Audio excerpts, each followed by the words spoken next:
Hello, this is UNDP's series of development dialogues on rethinking solutions to crisis in the decade of action.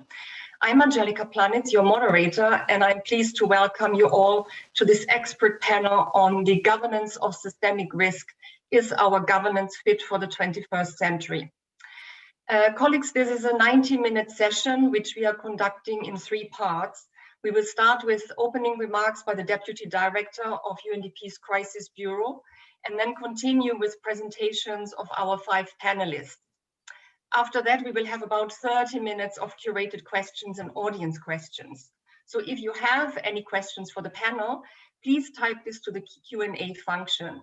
And when doing so, please leave your name, your title, and contact information so that we can address these later, since I may not be able to cover actually all of them during this event. But in addition, you can also leave comments in the chat box function, which is visible to all. Now, UNDP is using this dialogue series to rethink our approaches to fragility, risk, and crisis.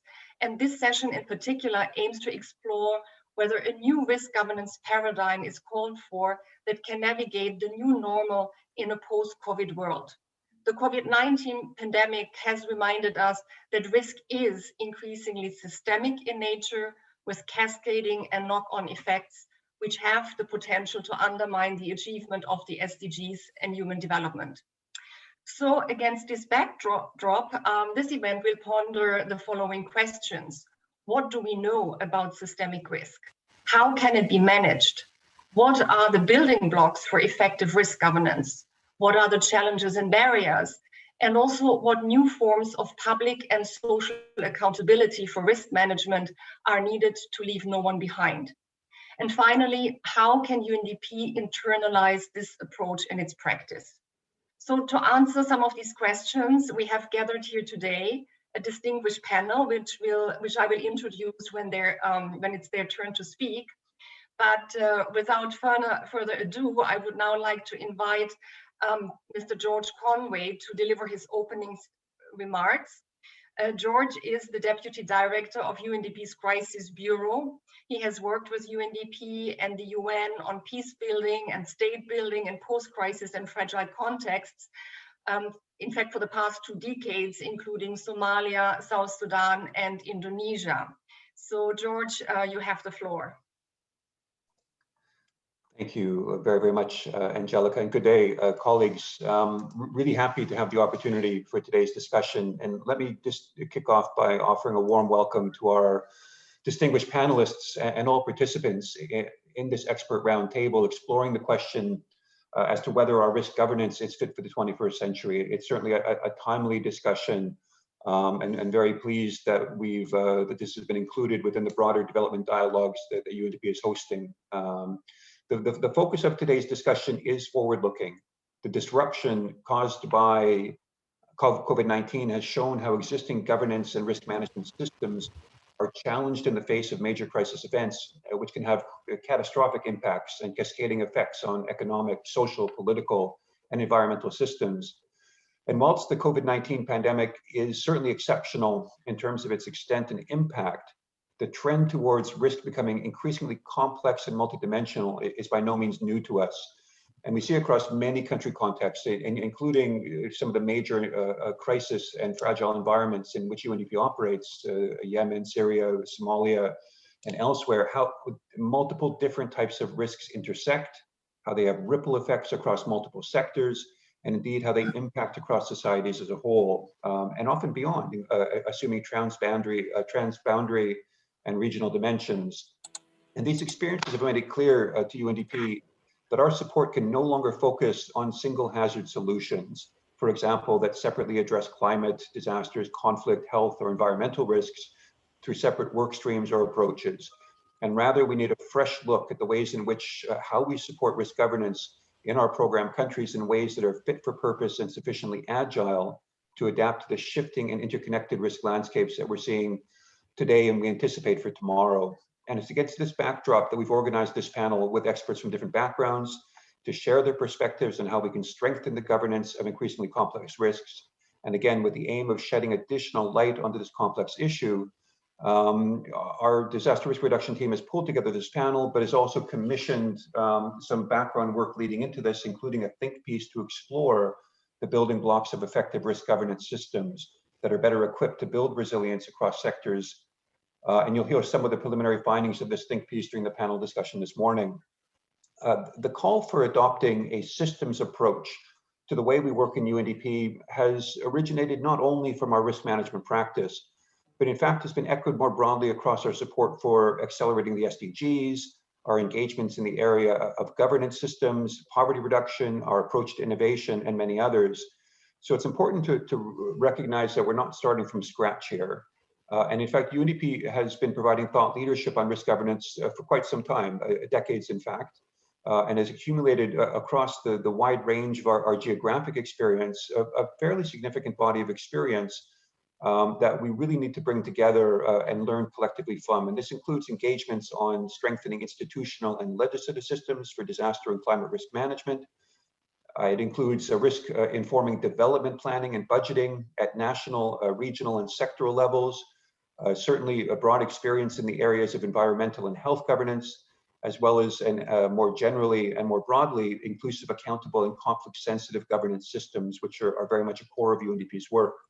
So moving forward, we are building on this body of knowledge to foster greater coherence and integration between UNDP's practice areas in ways that help to foster a more comprehensive risk management culture and approach within the organization, and very much as part of the decade of action towards Agenda 2030.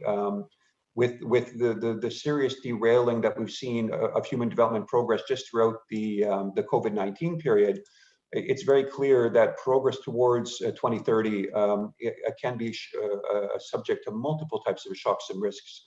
And so this is a really opportune time to have this discussion. Just looking forward, I see a number of opportunities for us to focus on. So let me just, in closing, list a few ideas.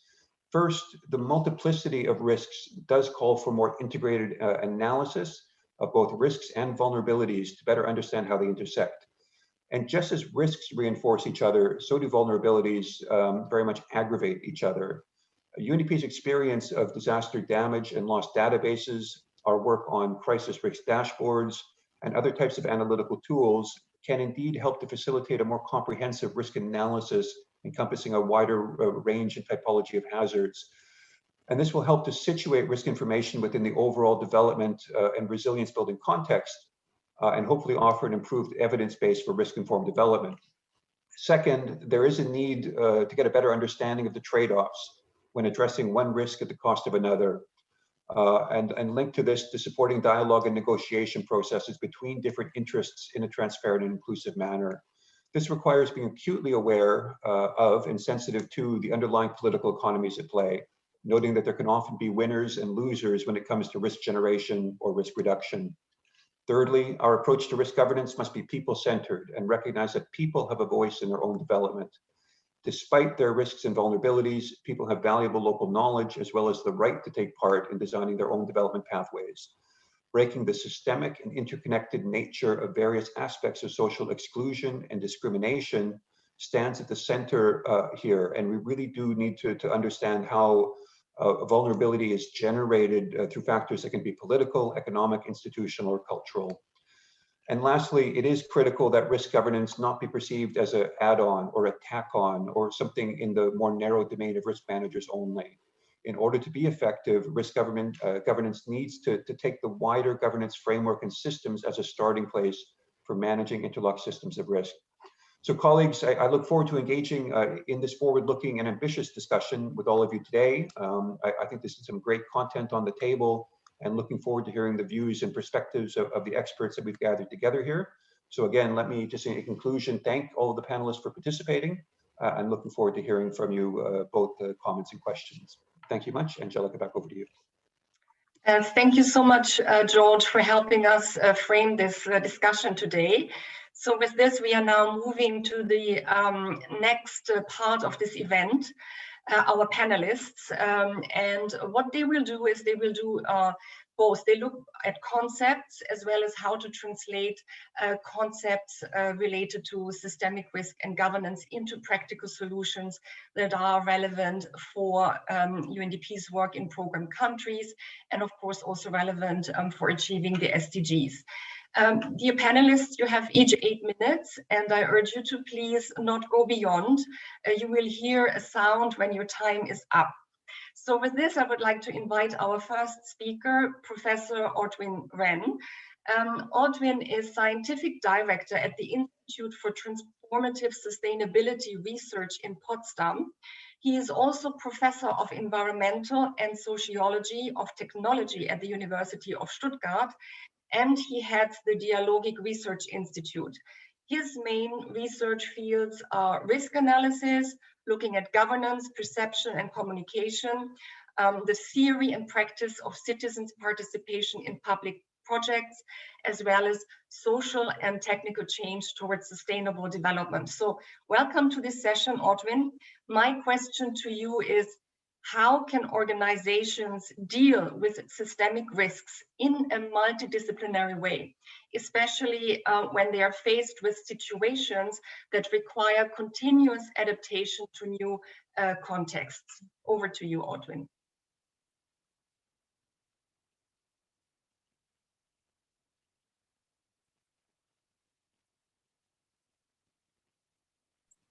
Okay, thank you very much, Angelika. I just had to unmute myself.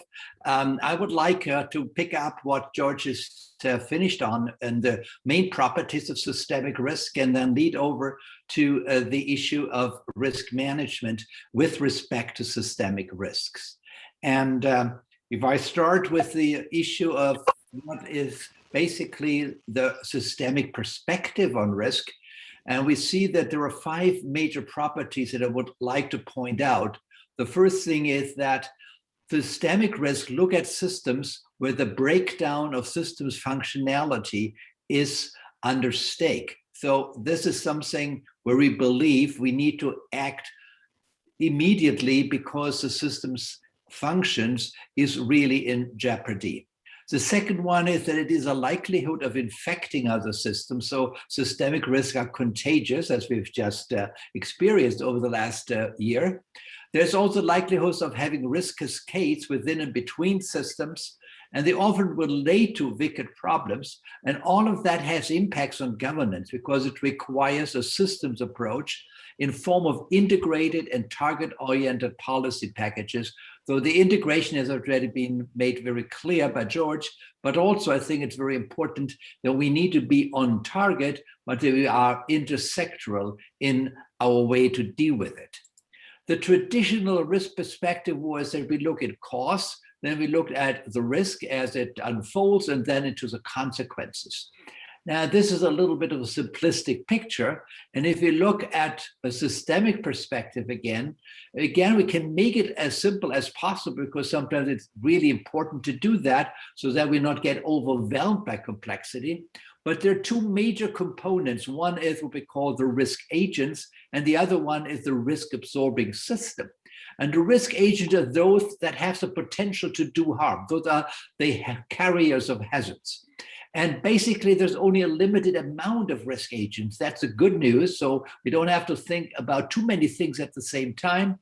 There were 3 physical ones: energy, substance, and biota. So energy is all kinds of fires, of kinetic energy, of earthquakes, of radioactive emissions. So all of that is energy, substance, all chemicals, and biota, of course, bacteria, viruses, and so on.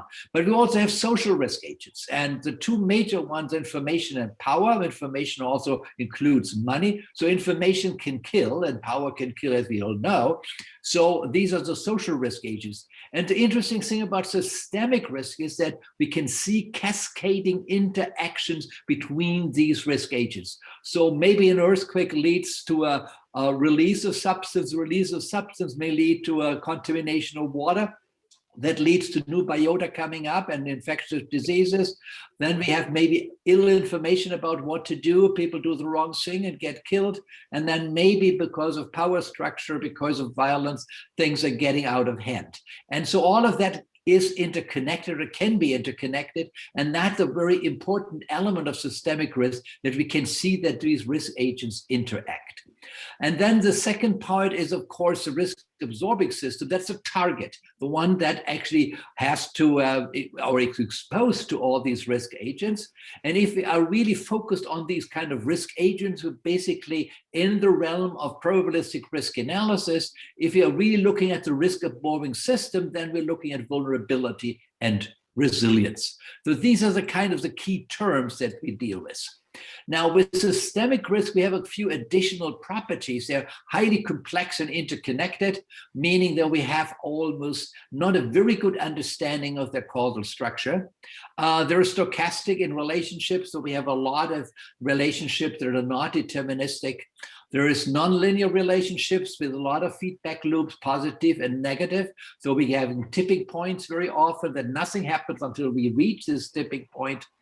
These effects are cross-sectoral. That's very important. They don't just have, different domains that are affected at the same time, very often transboundary. And it leads to major ambiguities. Very often, because of cascading effect, we don't know what the cause is, and then we have a lot of debate of what to do about it. Now, this means we have a whole set of challenges for governance. And these are some of the major questions that we have to deal with. The first is that very often the systemic risks are difficult to quantify, and cause-effect assessment are sometimes even impossible. We just know a little bit about the performance of the system, but we don't really know all the cause-effect relationships. There's an endless list of potential black swans. That's not a trivial thing, because small things can have a major impact, even if they're very unlikely. But we have around 1 million unlikely events that could happen. So one of them probably will happen. And so we have to look also to very unlikely events when we do a risk scenario construction. There's a whole plurality of knowledge claims and assessment, a lot of fake news in these issues. So we need to distinguish between evidence and ideology. And because very often the evidence is counterintuitive, and that makes it even more difficult in communication. And if we have tipping points, trial and error is not a good method to go, because we don't get the error until it's too late. And so very often we have to anticipate error, and that makes it difficult in governance. And so far, because of all of these properties, we have a fairly bad record for risk reduction worldwide when it comes to these systemic risks. So what should we focus on? And we talk about these kind of systemic risks. So systemic risk, as you can see, could be climate change, it could be cybersecurity, it could be a loss of biodiversity. So the whole set of these kind of very complex transboundary issues that are major global threats to human being, and specifically also for development. So what should we do in terms of governance? The first thing is it's very important to focus on resilience. As I said, we can see that the risk agents are all intertwined, but we very often don't have the probability of how these are intertwined in complex systems. But we know a little bit about the risk absorbing system, because that's something that's out there and we can see how vulnerable it is. Secondly, it's very important to do reverse stress testing, starting with the vulnerabilities and go back and to say, what kind of combinations could actually activate that vulnerability? Is there something out there, if you take, for example, power and biota together, is there something that really would, could violate or penetrate our risk absorbing system? The third thing is that we have to do those kind of black swan scenarios, construct a set of very diverse, unlikely scenarios. None of them will happen. That's very clear. But if the system is able to cope with a whole set of very diverse, unlikely scenarios, then we can be pretty sure that it will also be able to cope with the one that will happen. So that's, I think, is very often called stress tests, but that, I think, is what we call black swan scenarios. And the last thing we call morphological permutation is that we go through all these risk agents, make all kinds of combinations that are possible, and then look at the system, whether it can respond to this or cannot respond to this. This is the real major problem. So in essence, what do we learn from this? First, systemic risks are very important because our world has become more interconnected, more interrelated, and one element has major impact on elements in other systems. The second major point is that at this point, we're not very good in governing these systemic risks. And that is because we still think in silos. We'll still have compartmentalized risk management agencies. And what we dearly need is really that we have this kind of a transsectoral perspective.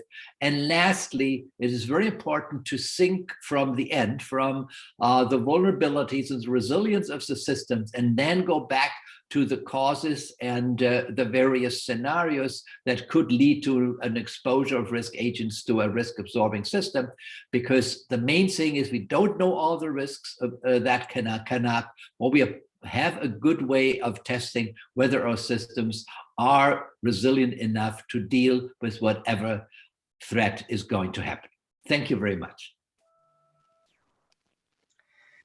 Thank you to you, Aldwin, especially for helping us better understand the special properties of systemic risk and the related challenges, and of course, your very valuable suggestions that we need to consider for strengthening the governance of systemic risk. So thank you. And with this, I would like to move to our second panelist, Mr. Andrew Musgray. Andrew is currently the coordinator of the Risk Nexus Initiative. He has worked in disaster risk management policy research and practice over 40 years, as well as on urban and regional issues related to development.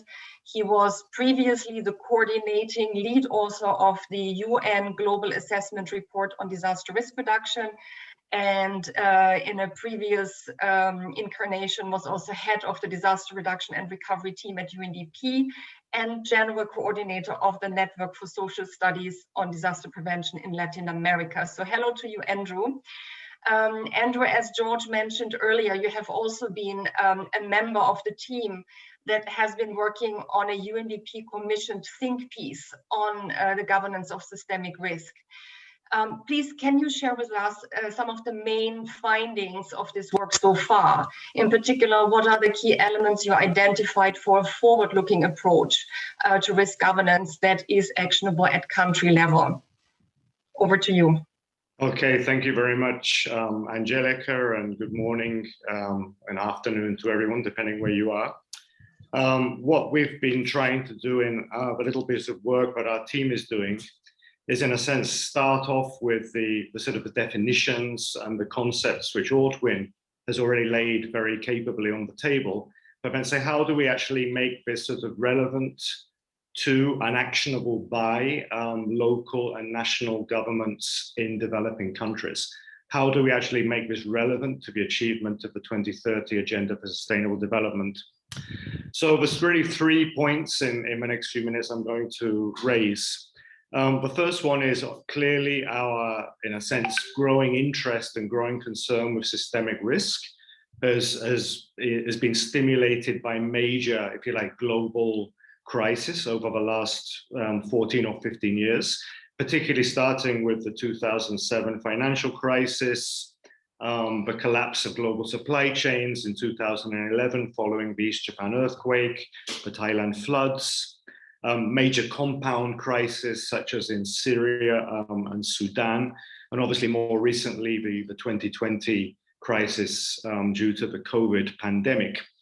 But this can maybe obscure the fact, but I mean, systemic risk, and taking exactly the same, let's say, concept and definition that Aldwin has used, can manifest itself at any scale. So I mean, systemic risk also manifests at the national level, at the subnational level, and even down to the local level.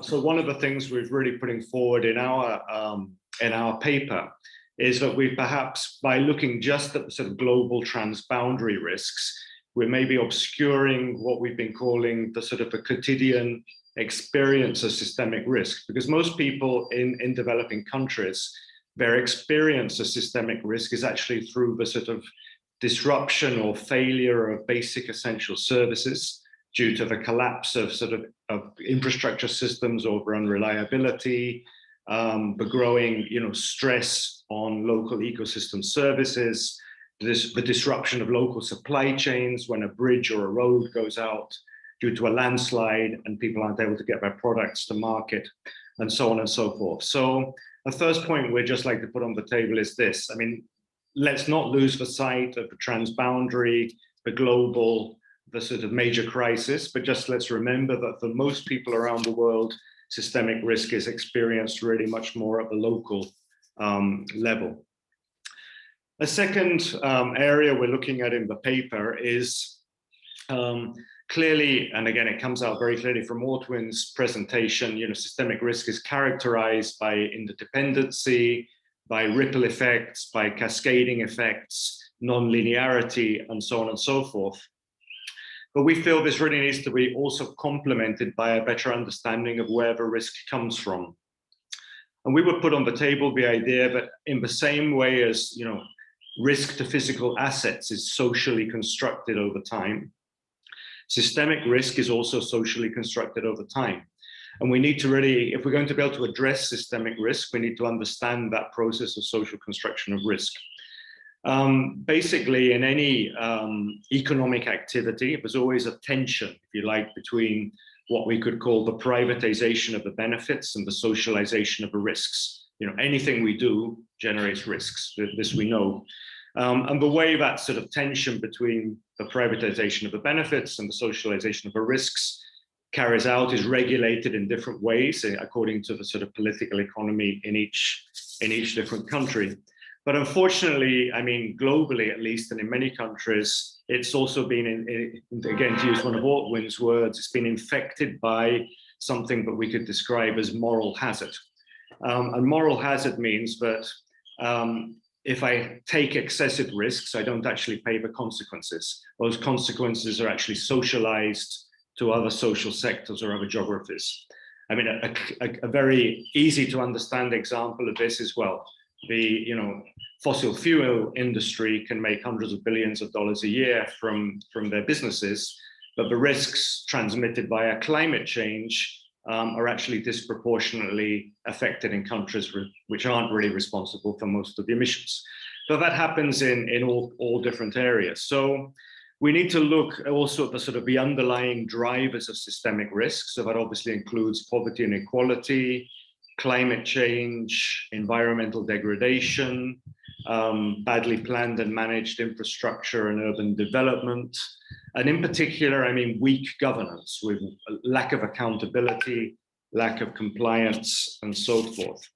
So the second big point we have in our paper is that it's actually the process of constructing the risk that's also systemic, which means that the same people who suffer from everyday risks like crime, pollution, and so on and so forth, are often the same people who are also suffering from extensive, intensive, and systemic risks. The third and last point then is how we can actually bring this, how we can translate these concepts into a language and into a sort of set of operational principles which can make them actionable by national and local governments in developing countries. Because if we can't, we haven't really actually achieved anything. We've just got a very nice academic discourse, but if I talk to someone in a local government in the country I'm sitting now, it basically will not take us anywhere. So two challenges we would put on the table with respect. The first one is how do we move from a focus on existing risk to future risk? How do we move from a consideration of strengthening the resilience of existing systems to actually addressing the drivers which are going to be creating new risks in those systems? Put in maybe a more technical language, how do we move from just corrective towards prospective risk management? And that's been a huge challenge across all developing countries, just on existing asset risks, let alone on systemic risks, but it's probably the big challenge we still need to address. And the second thing we'd like to highlight is really strengthening territorial governance, particularly at the local level, because it's really in territories but all this hits the ground. Collapsing ecosystem services, weak local infrastructure, the impacts of climate change, increasing poverty, COVID, all hits the ground in territories at local areas. So we think a territorial approach is probably the best way to be able to actually help people visualize and then address how the underlying risk drivers interact and therefore how systemic risk can be addressed. And if we start off in a sense with these local infrastructure systems and local ecosystem services, we do believe this is where, in a sense, the international community is going to get most bang for its buck in addressing the SDGs. And it's not just related to the infrastructure SDG, this is also related to the health one, the education one, the work one, the environment one, the climate change one, and so on and so forth. So we need to find a way of combining global action, national action, but really strengthen this sort of local level territorial governance angle. I will stop there. Thank you very much for your attention.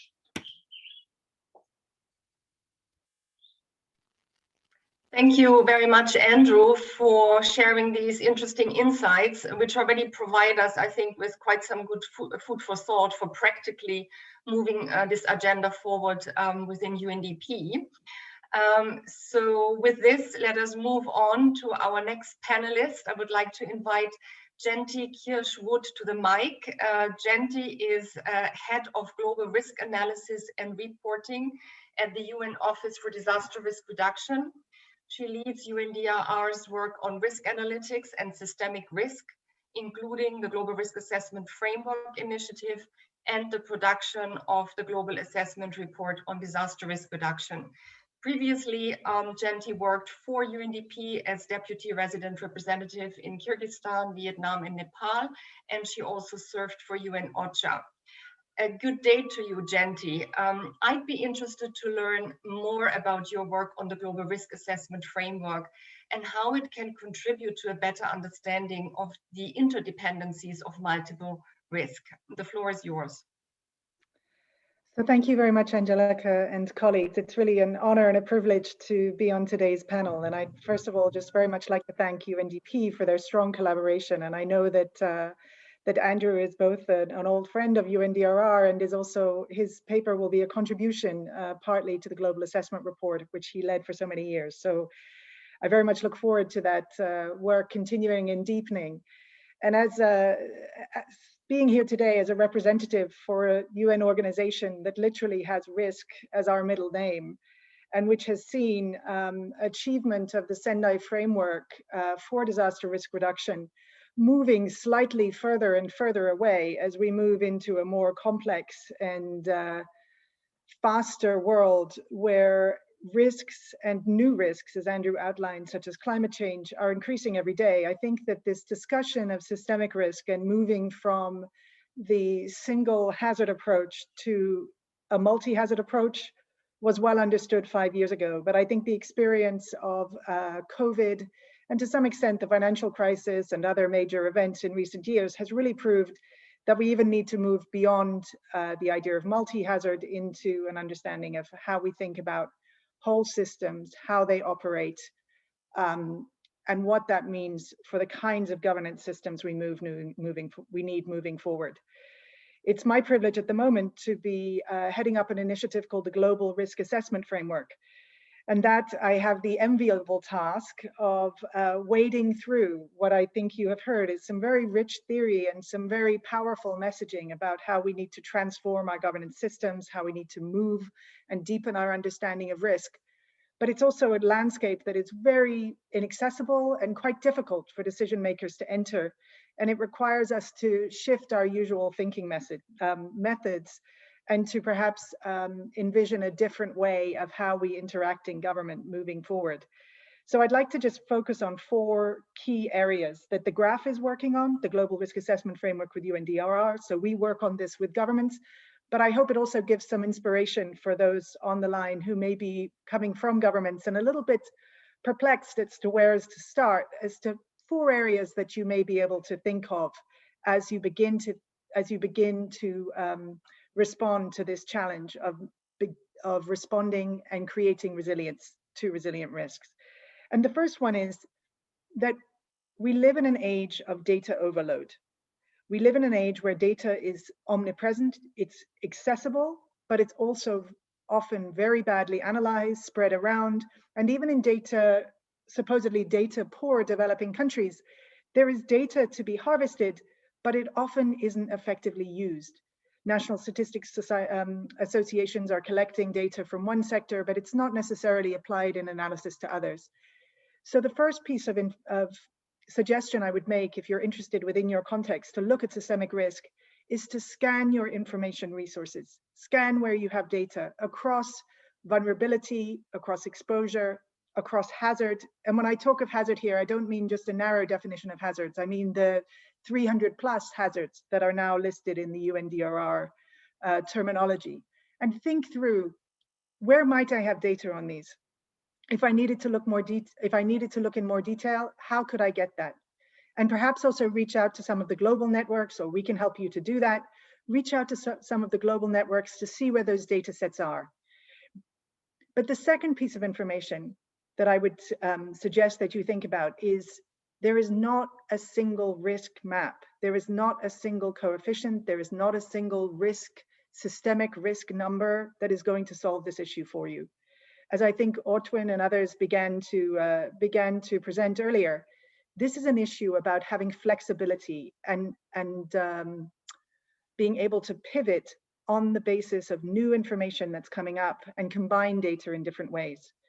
So I would tend to veer less for developing many different black swan scenarios, and more for creating in your analytics a view of being able to combine data in different ways, to being able to become responsive and pivot when new risks start to emerge, and to create links across departments and across parts of government, so that an outbreak of a small disease in a market in Wuhan might somehow catch your attention a little bit earlier this time. I don't pretend that we will ever be able to predict that, but maybe it is possible within our governments that we could have done something a little bit similar, or modeled something a little bit like that, so that when that came up, we were able to think, how do we adjust this?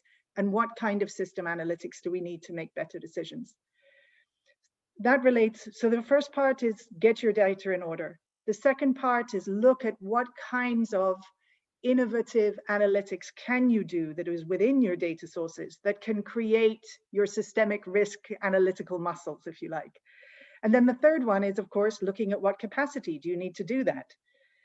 Traditionally, we have tended to have government that is very much sector driven. It tends to be rewarded for working in silos. It tends to be that data has trouble moving laterally.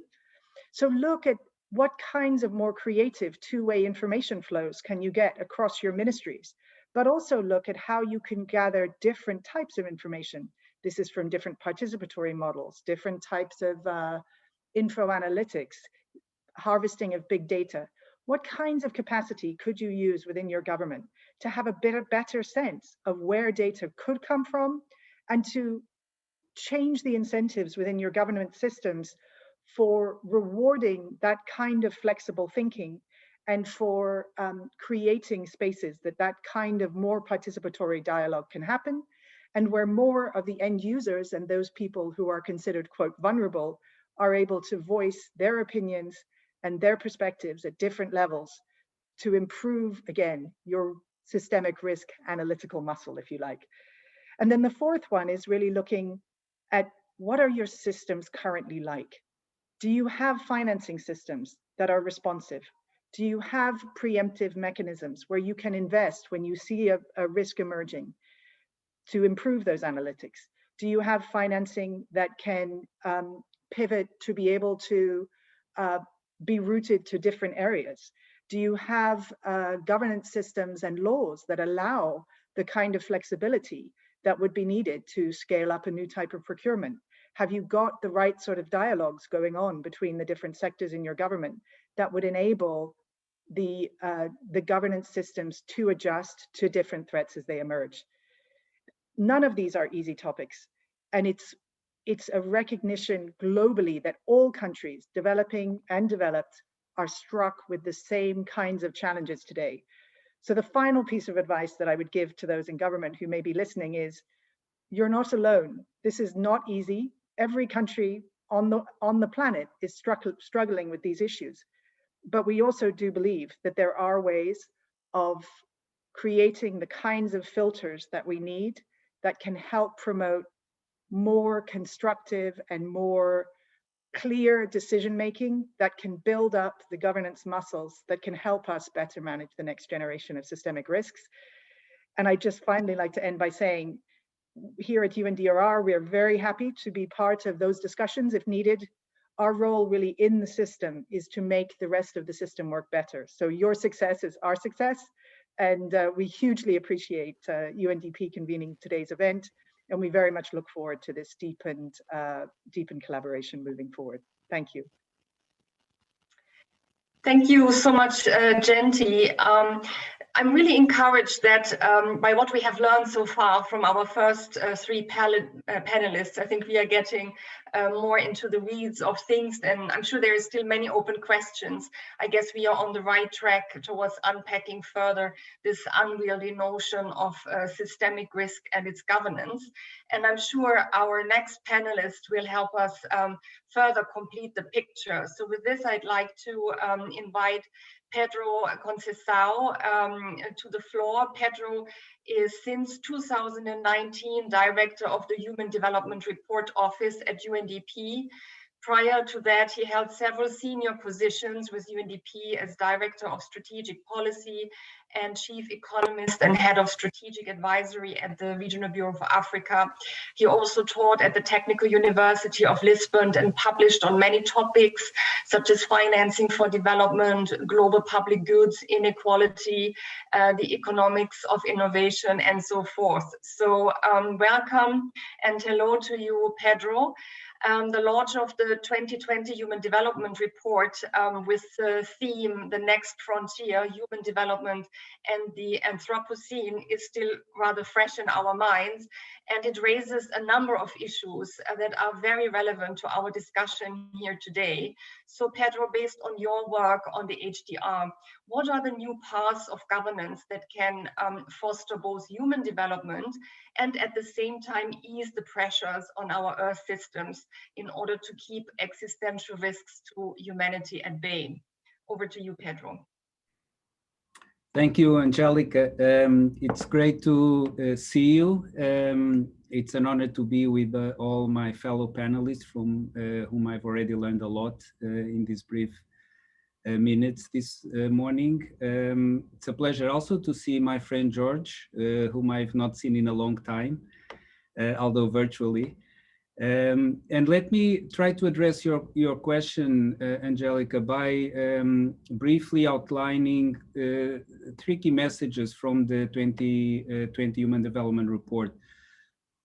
Because, and this is perhaps the first key message, it can actually be seen as a report, a human development report, that is all about risk. In the sense that it's really an invitation to look at many of the challenges that we confront today, and many have already been mentioned during our session: COVID-19, the climate emergency, biodiversity loss, less as separate problems, but really as reflections of an unprecedented moment in the history of our planet and in our history as a species on this planet. And unprecedented because human pressures, the result of human activity on the planet, are driving dangerous planetary changes. So changes that are happening at the planetary scale. And they are dangerous because they are actually harming us. I think Andrew has this nice expression about risk being socially constructed. And in a way, that's the assessment we make. They are dangerous because they are harming us. And also all life on the planet.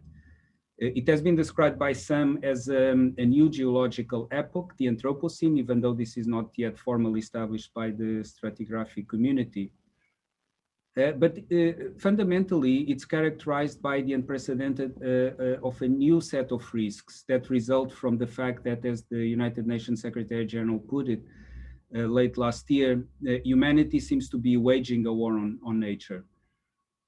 As an aside, in our report, we look briefly at existential risk, and we have a contribution by Toby Hord. And it's significant because up until this unprecedented moment that we're living through in our history as a species, risks to our existence have been linked to natural hazards. We know that natural hazards have driven at least 5 mass extinctions in the history of our planet. Typically volcanic eruptions, in one case, an asteroid impact. and what it's very clear now is that the risks, existential risks, which is one particular set of risks that we now confront, are linked more to things that we do, to anthropogenic actions, as opposed to natural hazards. So this represents a really dramatic shift in the way in which we confront risks.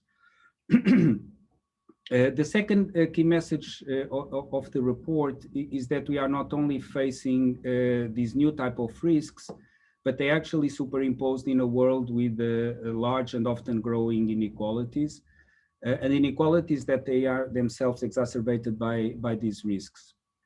So if we take, if we consider COVID-19, we know that the origin of disease is still under study. It's very likely to be zoonotic.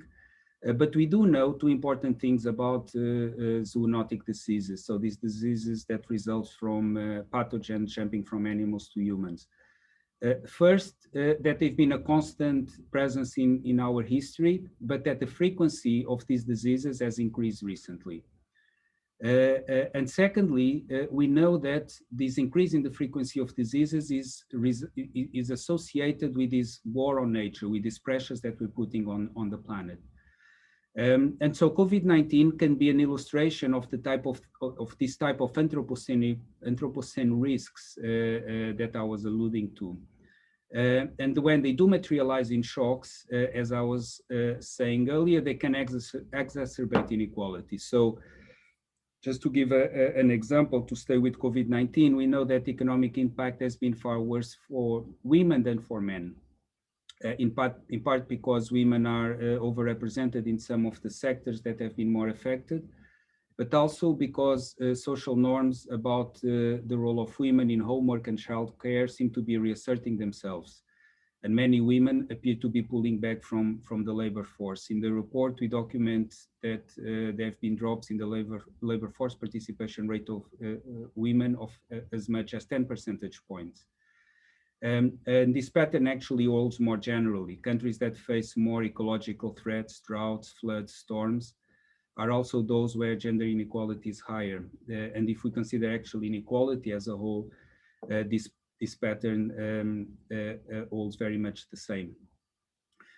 And now the third key message, and I'll conclude, has to do that as we confront these risks, we argue that they should not inspire paralyzing terror, but rather be seen as creating new room for action. And this is an idea that is core to the notion of human development. It's not only about people's well-being, but human development is also about seeing people as agents, as having agency. Amartya Sen uses this expression that we should look at people as agents, not patients.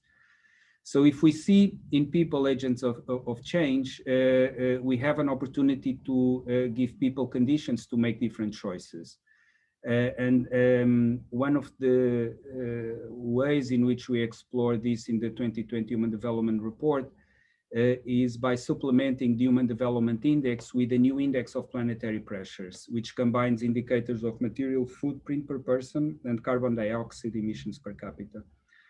And the argument for the choice of these indicators and the construction of the index is premised on identifying or being associated with the deeper drivers of these anthropocenic risks that result from the way in which we use energy and the way in which we use materials. And if we plot the current values of these two indices for all countries in a two-dimensional graph, we show that the aspirational space of high human development and low planetary pressures is now empty.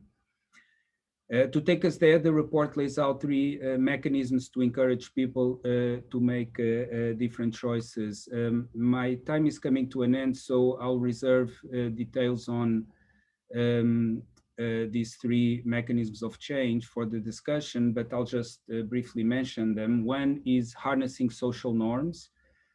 Second, the importance of using prices and regulation to shift economic incentives. And then finally, third, looking at nature less a constraint of what we can do and more as a potential opportunity to both advance human development and protecting and restoring ecosystems. And there, I'll conclude with the thought that going forward, I think there are two questions that the report, the 2020 Human Development Report suggests are important for the governance of risk. One is how to incorporate this notion of anthropocentric risks into our framework of analysis, but also secondly, how to account for the value of the natural assets that often cushion this dangerous process of planetary change from having an impact on human well-being. So I think these are central questions, and how we address them will determine in part our ability to make different choices going forward. And our hope is that the 2020 Human Development Report will help signpost how to continue to advance human development while easing planetary pressures, moving us towards meeting the aspirations of the 2030 Agenda. Thank you, Angelica. Well, thank you, Pedro. I think this was, again, a very fascinating contribution to the panel, also with an optimistic, forward-looking outlook that there are actually opportunities and not only overwhelm, and a very good link between also making linkage to our other speakers before. So anthropogenic risk, socially constructed risk, we use often different terminology, but you know, referring to similar concepts. So I think this is really important that we also make these connections. But anyways, with this, last but not least, I would like to call on Katie Thompson for our last panel intervention. Katie heads the UNDP Rule of Law, Security and Human Rights team in the Crisis Bureau. She has extensive experience in conflict-affected countries, criminal, international and human rights law, war crimes and transitional justice, trafficking and gender-based violence. She has also worked for OSCE and several NGOs, and even has some experience as a criminal defense lawyer. So Katie, UNDP has been conducting over the past several months an extensive consultation on reimagining governance. What are some of the emerging findings from this discourse that you think are relevant for our discussion here today on governing systemic risk? Katie, you have the floor. Thank you. Thanks, Angelica. Thanks to all the panelists. It's great to be here with you all today.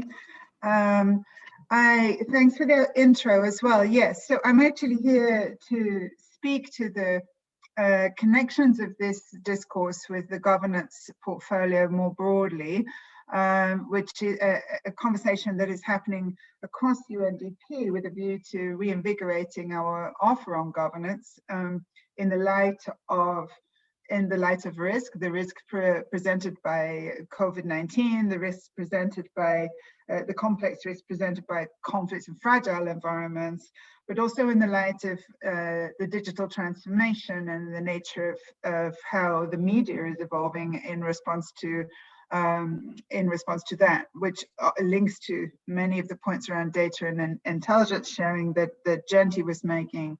So in the process of working on the consultations and the listening process for rethinking and reimagining governance, we are also trying to conceptualize what our future offer will be. And this is clearly intimately linked with this thinking around risk governance, or the governance of risk, essentially working in the same domain. So I'm here today to pull out those connections. And I also I have 3 points I wanted to make around that. One is around the linkages with a rights-based approach to thinking about governance. The second is around integrity, transparency, and accountability in governance. And the third is around people-centeredness, which I think, and I think that this links very closely with the points in particular that Andrew and Genti were making. I may go off piste and make another point about political economy, because most of the work on governance ultimately is all about power and where the money lies and where incentives lie in the system. And I didn't hear too much on that. So I might make a little foray into that dimension in order not to just repeat points. Firstly, on the rights conversation, I think what's interesting about the way that risk is discussed and the way that we talk about the way this work is talked about within this disciplinary domain is the absence of a rights discourse. So I'm just going to throw the rights discourse in there, because you'll find that globally, amongst civil society activists, lawyers, and those who are seeking to hold governments to account for how they manage risk and take actions on risk, in particular around climate and environmental related risk, there's a whole set of work which is emanating from human rights standards, human rights commentaries, human rights principles, and which is being strategically litigated in courts. In fact, there was a really important case in the Netherlands in 2019 where the Supreme Court of the Netherlands held the government to account for insufficient action around climate change. What's interesting about this is not just the conclusion of the Supreme Court, which said, yep, this is a human right. It's time for the government to do better in managing their international obligations, but also the repercussions for people on the duty to protect life and limb and the duty to promote human dignity. But also this NGO is working globally with small NGOs, civil society groups, women's groups, indigenous peoples groups around the world to look at how such legislation, such principles of human rights could be used to be strategically litigated in individual countries to ensure that governments understand centrally that as a matter of policy, and parliaments understand that taking action on risk is an obligation. It's not an option, and it's not a question of how efficient do we want to be. It's an obligation. It's a human rights obligation. This issue around a rights-based approach to thinking in this domain also links to principles of engagement around participation and inclusion that I believe Genti referenced, which I'll just come back to later on as well, because they're all related to a people-centered approach for working in this area. The second point around integrity, transparency, and accountability. Principles, if you like, of accountable, responsive, inclusive governance that are espoused by UNDP and will form the basis of our work and will form the basis of our offer going forward. They're governance basics, really. It's really about making sure that priority setting is public, it's science informed, it's truth informed, it's accounted for, it's explained, it's overseen in Parliament, that the media are free to review, ask tough questions, that people are engaged in those conversations through representation or directly at local level, in particular when it relates to issues of local concern, risks of local concern. Making sure those priorities are properly staffed, resourced, budgeted, and supported by central government in a manner that, as Genti, I believe, has mentioned, are whole of government. They're transboundary, transboundary, transsectoral, transdisciplinary. Super difficult in a bureaucracy, as all of those of us who work in a bureaucracy will know. That's not easily achieved. We're pretty good at telling everybody else how to do that and less good at doing it ourselves. But it's a particularly important piece when it comes to enabling transparency and accountability for the management of risk across the board. Overseeing those systems is about making sure that you have a citizen and institution linkage whereby governance systems are able to demonstrate transparently the ability to take in information, evolve, and iterate their decisions over time.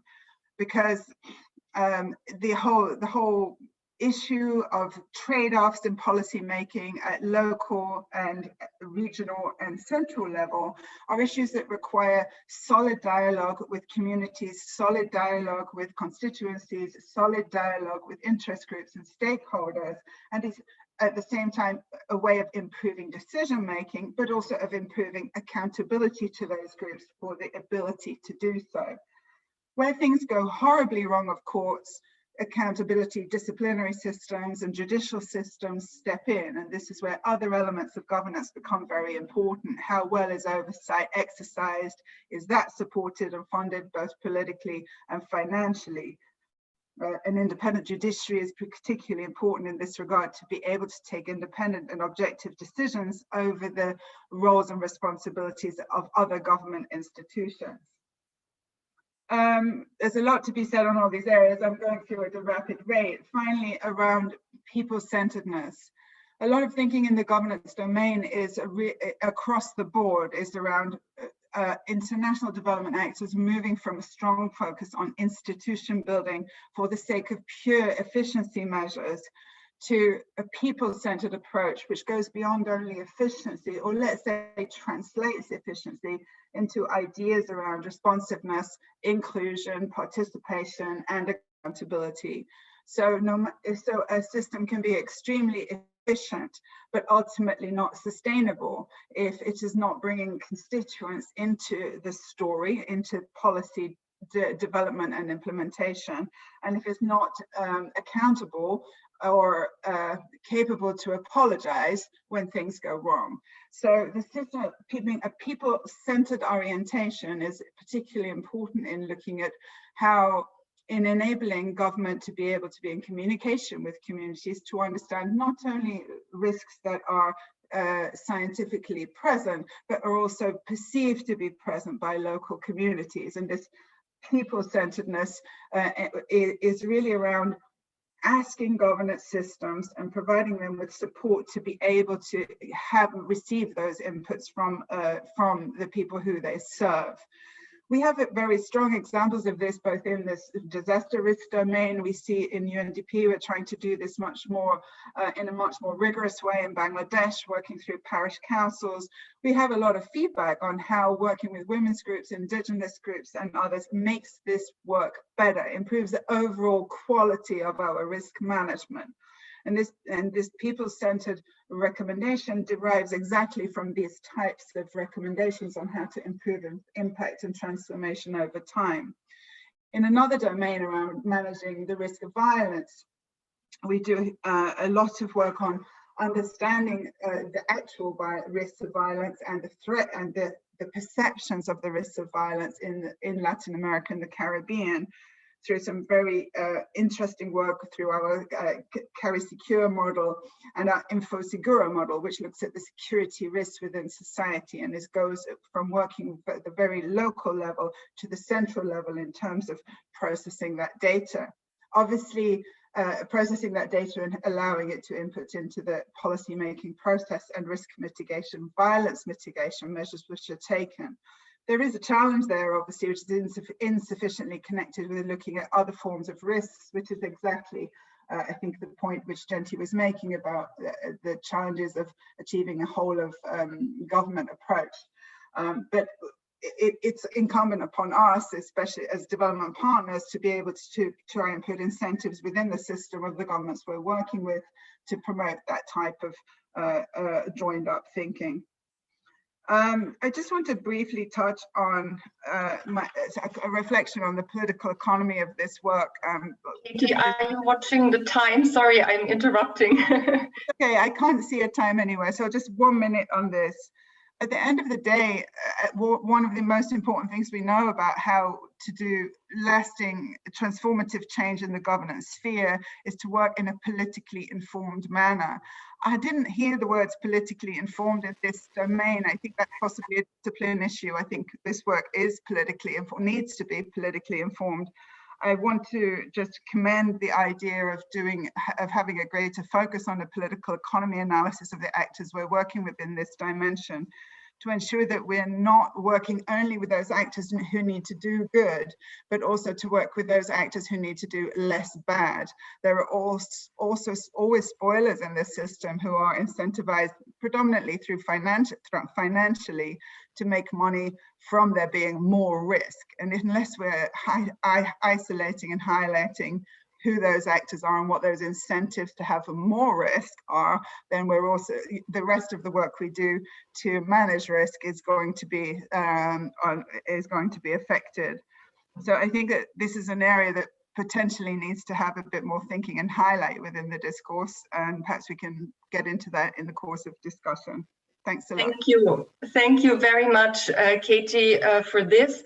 I do actually, picking up on your last point, I do believe that the political side was also mentioned by Andrew in particular, related to the privatization of gains, I guess, which is another way to talk about political economy. But I think, thank you so much, Katie, for this perspective from a more core governance practice, and also by highlighting all our governance principles on the way forward for this systemic risk governance approach. So, colleagues, panelists, so far, thank you very much for all your presentations. We now have not quite 25 minutes for some Q&A. And what I would like to do is I would like to combine the moderator curated question with one question that we received from the audience.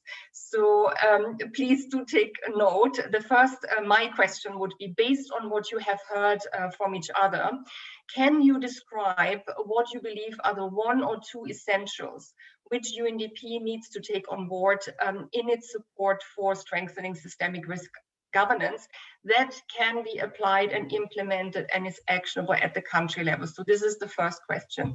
The second question I'd like to pick up from the chat that is from Sapana Basnet Bista. And he or she is asking, most low middle income countries realize and appreciate systems thinking approach for disaster risk governance. But the challenge is for the local implementation that there is no budget management and that program implementation is done independent of by ministries in a siloed approach. So what would be your recommendation? How can this be addressed at the national level so that local risk governance does not suffer any negative impacts? So over to you, panel. I would like to suggest that we go in sequence, and also like to ask George if he has any observations, listening patiently to everyone. So who would like to start? Shall we go the first sequence as we started off the session?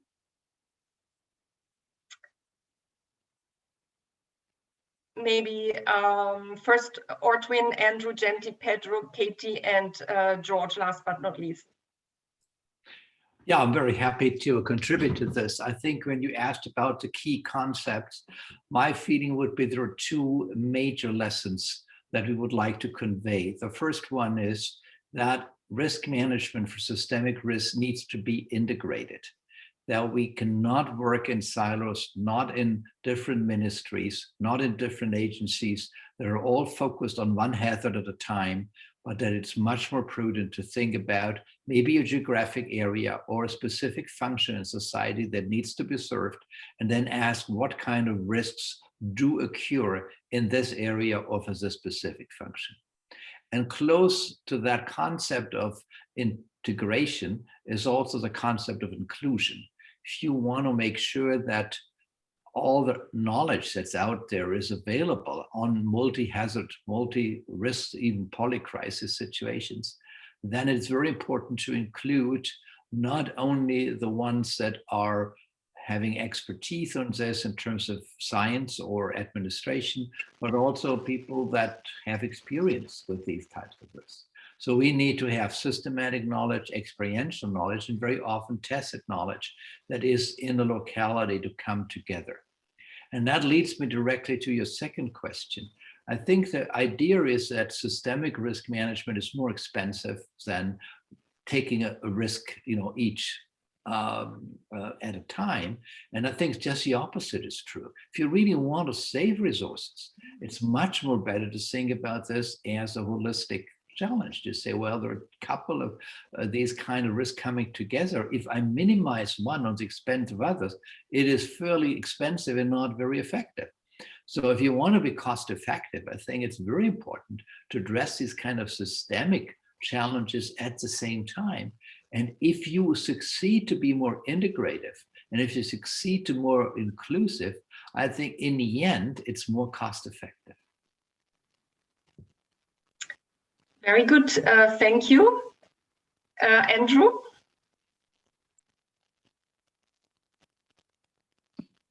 Thank you. You can just hand over from one to the other, please. Okay. Thank you, Angelica, and it's been a great panel. I'm really learning a lot and enjoying the discussion.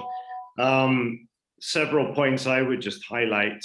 One, I would echo back what Katie just said. I mean, I really do think the sort of underlying issue of all of this is moral hazard, which is the fact that, you know, the consequences of excessive risk-taking are suffered not by the person who's taking the risk, but by others.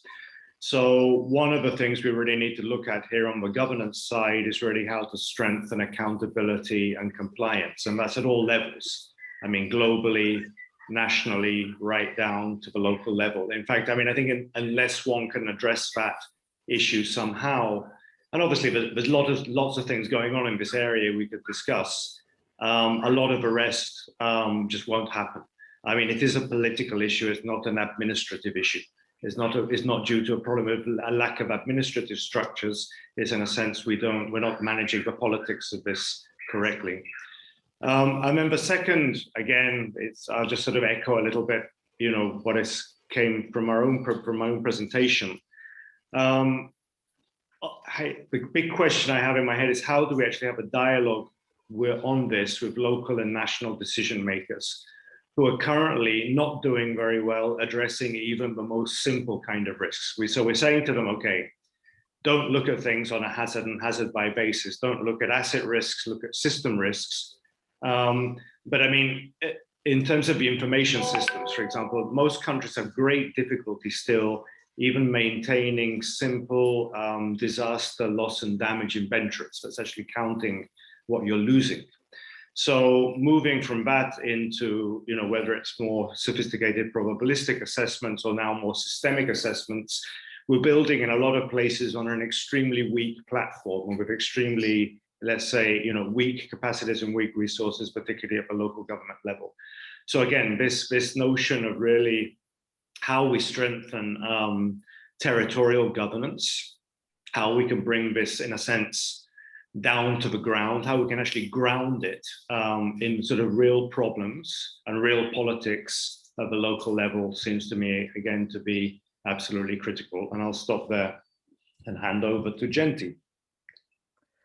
Thank you, Andrew. I mean, fully agree with the points before. So maybe just to stress a couple of points. I mean, on the issues of cost, I fundamentally believe there is no way that we will achieve the Sustainable Development Goals unless we get a better handle on managing systemic risk.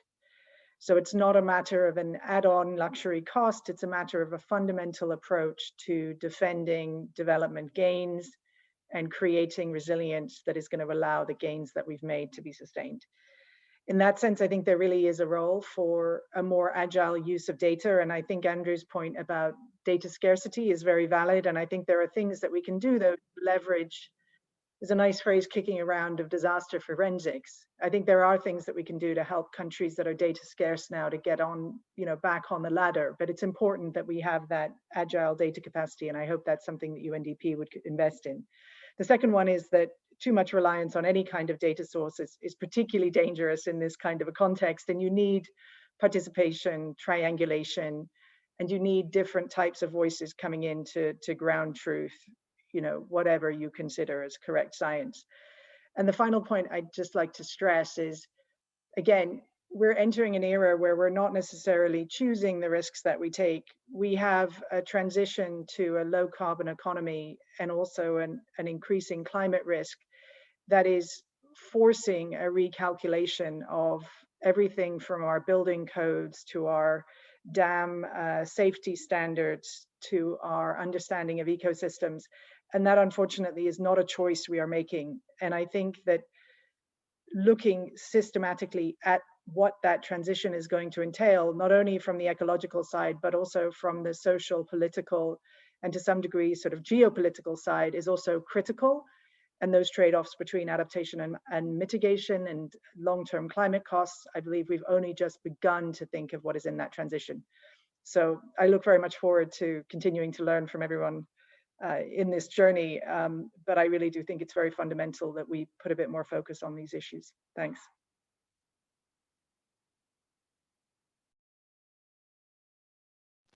Thank you. We have Pedro next.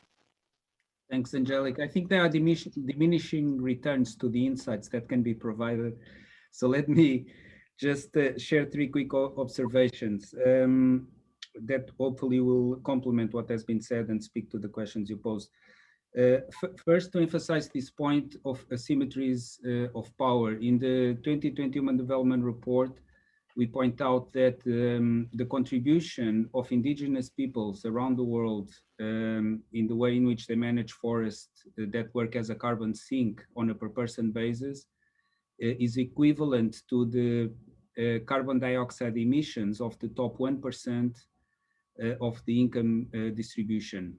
So this is a sharp illustration of the asymmetries in power between those that are actually trying to protect and mitigate the risks and those that are exacerbating the risks. And indigenous peoples are the people that are often persecuted and suffer violence around the world. And we lose more than what they give us in terms of the protections. We lose the knowledge sometimes that comes along with the way in which they do these things. So I think that putting an emphasis, and Katie emphasized this, on asymmetries of power, I think is very important. Related to this, there's something that is called the environmental risk paradox, which is the fact that people, when they are asked, do you care about the environment? Are you concerned about these risks? They always say yes. But then often they don't act accordingly. And especially communities that are sometimes discriminated against or less privileged are those that suffer more and act less. And one of the ways of bridging this gap between values and action has to do actually with social norms, is with people being aware that those around them also care, and collectively different choices could be made. Interests also have a role to play here, obviously, those that have interested in maintaining the status quo.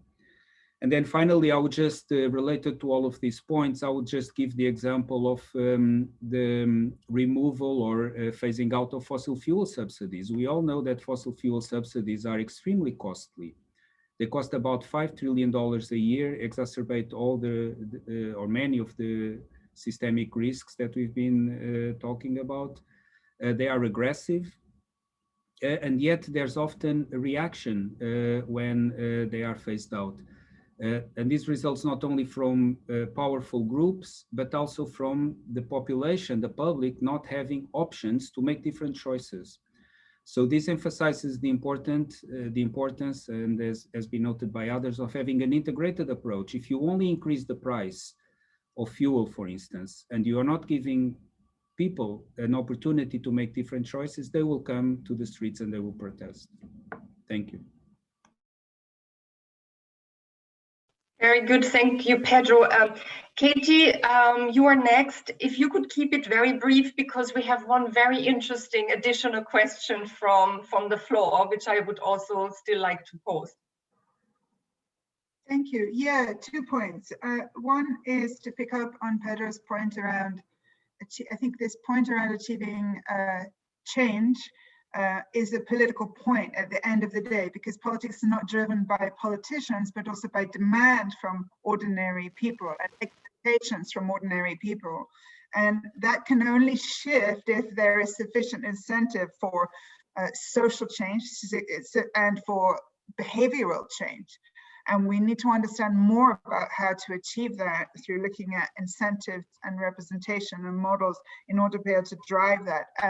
We can't change a local economy if everyone who's affected by the forest fire is employed in forest firefighting, right? Which is currently what happens, as opposed to separate, parallel, more lucrative, more productive employment. Yet at the same time, they have to be employed in forest firefighting. How do you handle, how do you generate demand for political change in such an environment? And the second point around territorial governance, which Andrew made, I think that we say we need local governance very easily because it seems to be such a straightforward argument. But the reality is most constitutional architectures for post-colonial states are not structured in a way that allows decision-making in a decentralized or even deconcentrated way sufficiently deeply enough to address some of the concerns you're raising. So some of this work around constitutional thinking and administrative structures needs to be done outside of this particular discipline and taken transposed to the discipline of working with other development actors and governments around how internal reform of their constitutional and decision-making architecture can promote better decision-making around risk.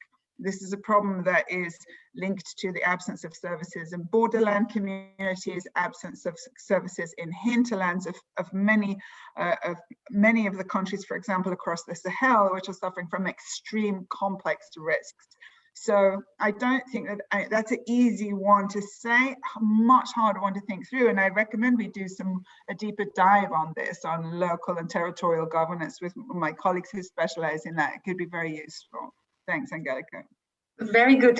Thank you, Katie. So we now have maybe just around 5 minutes or so. I mean, actually 9, but maybe I need to say a couple of words to close. But I'd like to pose one more question, and that came from Michael Hagenlocher. And he would like to know, how does this whole approach to systemic or the governance of systemic risk, how can this work in an informal sector or in countries that are characterized by large informal sectors in terms of housing, livelihoods, etc.? Do we have any taker for this question? Yes, Otwin. Yeah, thank you very much. I think it's a very important question. I know that in Japan, people have tried to do this with communities that had a lot of informal ways of dealing with it, informal economies and others, not only in Japan, but otherwise. And they started to have what they call disaster academies. And the disaster academy were local people who had good knowledge and experience about disasters. And they ran kind of, schools, or better say courses, or information exchange programs.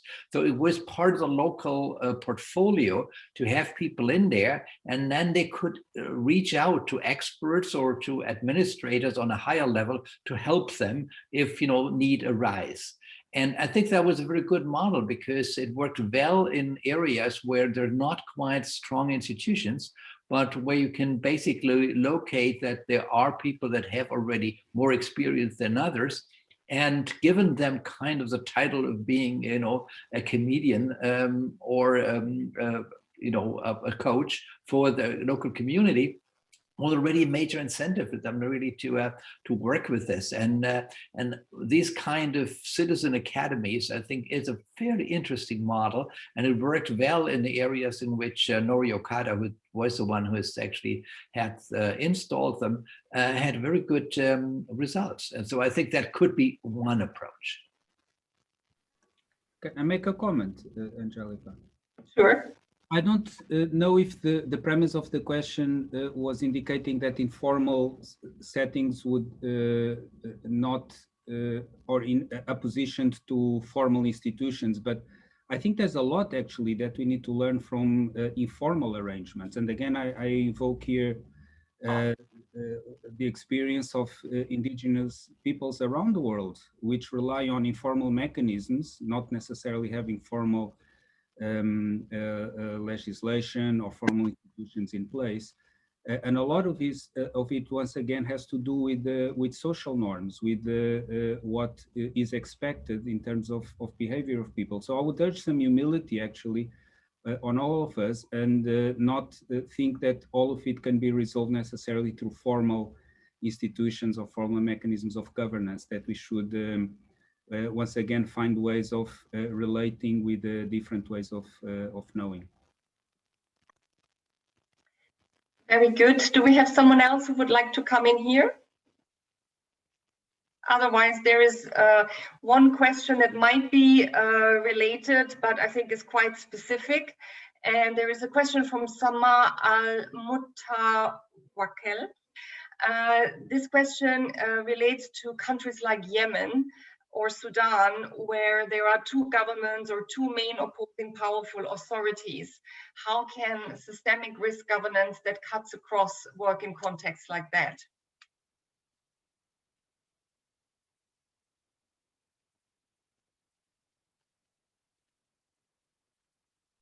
Basically, it requires an agreement, right, on what are our priority risks, how do they interrelate, etc. So how to ensure a dialogue, I guess, in these kind of difficult contexts. Angelica, can I jump? Please. Oh, sorry, was that Genti? It's always good to have questions that make the panel really think.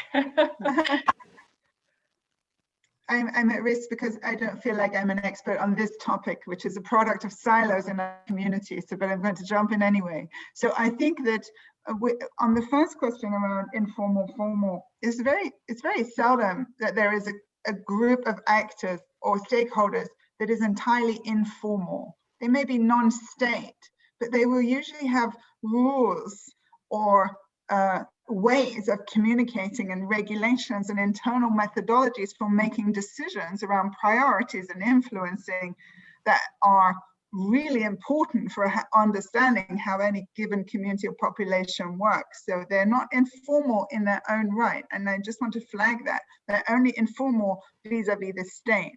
And I think a people-centered approach which connects the state with other groups, be they faith-based, be they indigenous groups that are organized in a particular self-governed way, or women's groups, any NGOs or groups that are organized, is an essential part of improving how governance systems work. So I almost find this informal-formal divide, one which we need to come over in order to talk about inclusion, because and we need to understand how to work with incentives across the board. This links to the next point. So on the next point about identifying risk in complex settings, in thinking, I think a lot about this point about working in silos. We can't stop the silos by telling people not to work in silos, right? That doesn't work. People work, we need to look at ways in which they are rewarded for not doing that, and in ways in which they understand what their common objective is. And this would apply in Sudan, as it would apply in Scotland, as it would apply anywhere, as in UNDP.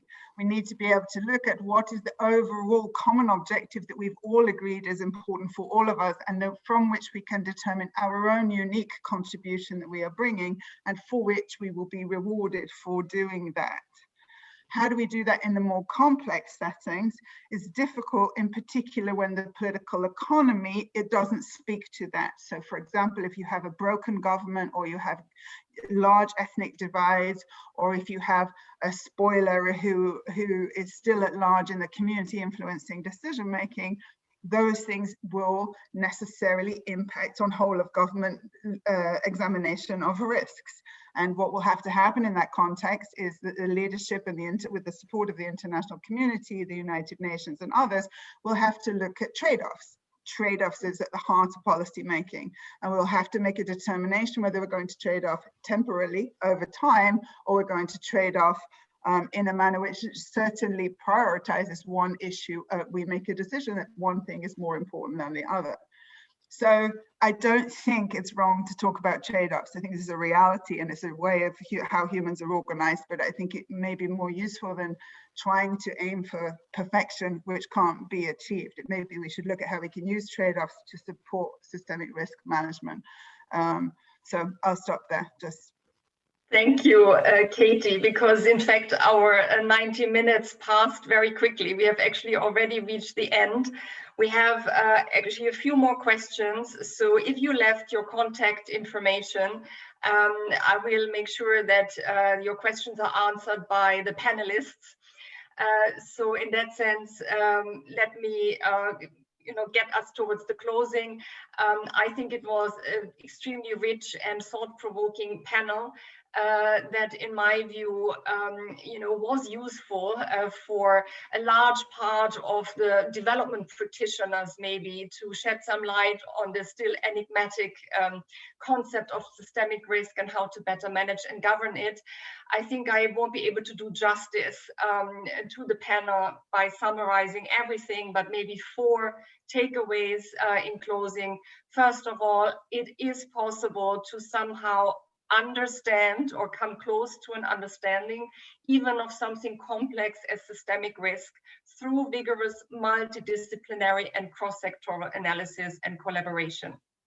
Secondly, a potential new paradigm for systemic risk governance needs to be pursued globally, nationally, and locally. And locally, we see that territorial governance can provide an actionable entry point also for UNDP.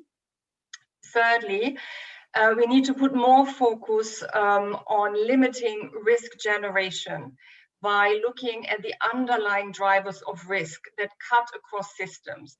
And this could be achieved by setting incentives for interventions that have multiple co-benefits for human development. And lastly, our approach needs to be people-centered to ensure really the top-down and the bottom-up support effectively interfaces in a rights-based approach that fosters accountability, dignity, and protection. So with this, thank you very much to George, to our panelists, as well as to our audience for joining us today. This concludes the session, but please do watch out for other events as part of this dialogue series. And I wish you all a good rest of the day. Thank you very much.